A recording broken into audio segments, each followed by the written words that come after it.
Hey everyone, I want to welcome you to a fireside chat from my trove of lesbian wisdom. This is a Yuletide holiday edition. Solstice is here. Now, I'm Hadassah Damien, and I am a financial strategist with organizations and individuals. What you might not know, however, is that I'm also a lesbian and from a working class background and a really small place. And like so many other people like me, I escape artists to like big city, professional life, creative land in order to be able to have the life that I wanted. But of course, my culture and my communities are always with me. So in this fireside chat, I'm going to give you a quick tour from some of the wisdom that I've gleaned along the way in a kind of end of year, hopefully inspiration. So first off, I'm going to introduce you to my fire. This is not a real fire, nor is it a real fireplace. This is a fake fireplace and heater that I got for $19 at a garage sale. Now, I point this out to you to share that you don't actually have to buy new things for the most part. We can use our resources, money, time, social capital, in ways that reuse what's already there, leverage what's been made, and reduce our participation in consumer capitalism. For the most part, you just don't have to do it. Thank you, Trusty Fire, for keeping our chat cozy.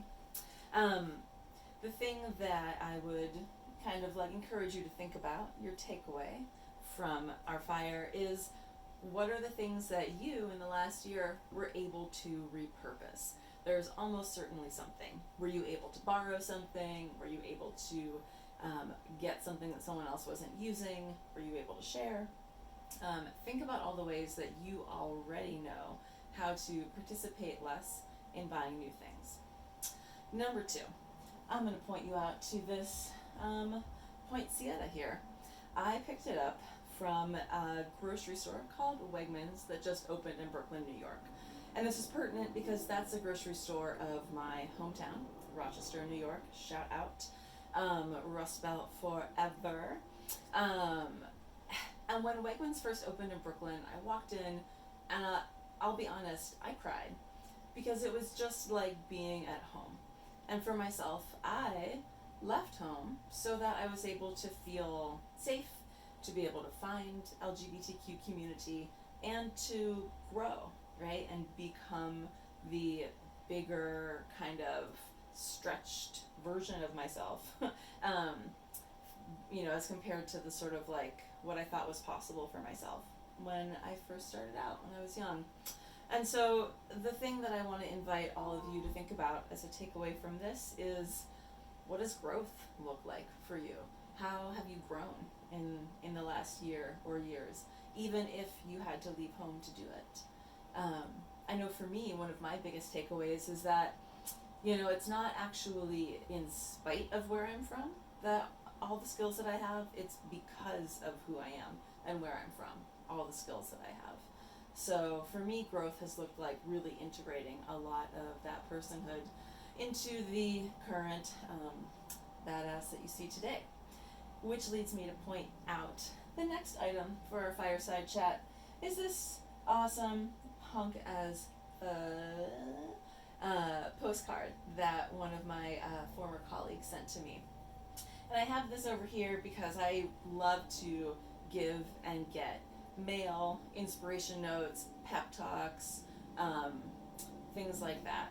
And so my invitation for you is I want you to think about what it was you were able to give this year, or what kind of gifts were you able to get, right? And so, for example, with Ride Free Fearless Money, I was able to give 10 different sort of coaching sessions, not sort of, actual coaching sessions, to folks from the LGBTQ community, POC folks, and a couple, 2, I think, like unfunded artist collectives in my communities. And I was able to do that because clients and other folks that I work with, booked me to consult and bought my courses and worked with me on coaching. So I was able to do that in a sustainable way.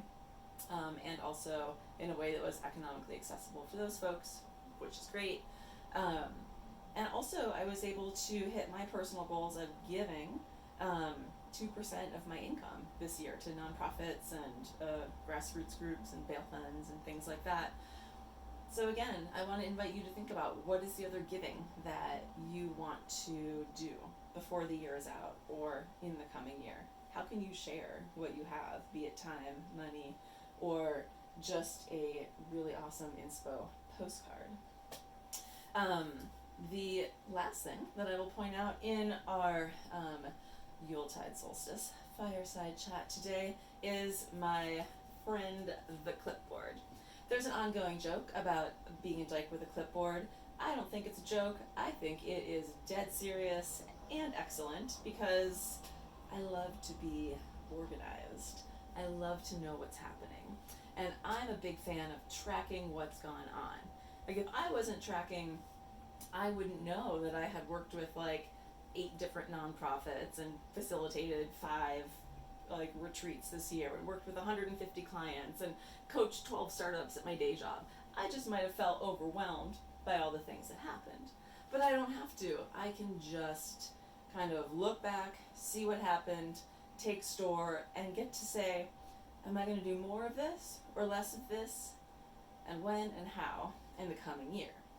So my last sort of suggestion for you from my trove of practical lesbian wisdom is to think about keeping track of what happened in the last year, whether it's work accomplishments, home accomplishments, things you didn't do, things you stopped doing, time you saved, money that you saved, money that you didn't spend, money that you were able to put aside, increases to your pricing or your salary, people you said no to, people you had to say yes to, new friends, toxic relationships cut, whatever it is, write it down.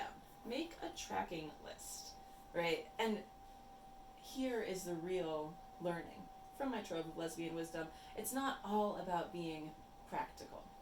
It's also about being pleasurable, right? Life is never just one. And in my communities, we always want to balance the two, right? So, fireside chat, final thought. How can you take what you learn from what you've tracked, right? The sort of practical accounting, and ask yourself how you're going to bring more joy and more pleasure to what it is you do or don't do, what you keep or what you decide to spend, what you ask for and what you decide not to do in the coming year. How do you practically approach building more pleasure into your life? Because that's the real steez, my friend. Thinking ahead of time and making it happen.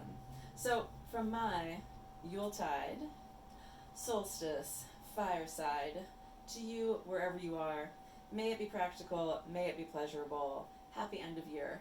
From Hadassah Damien at Ride Free Fearless Money.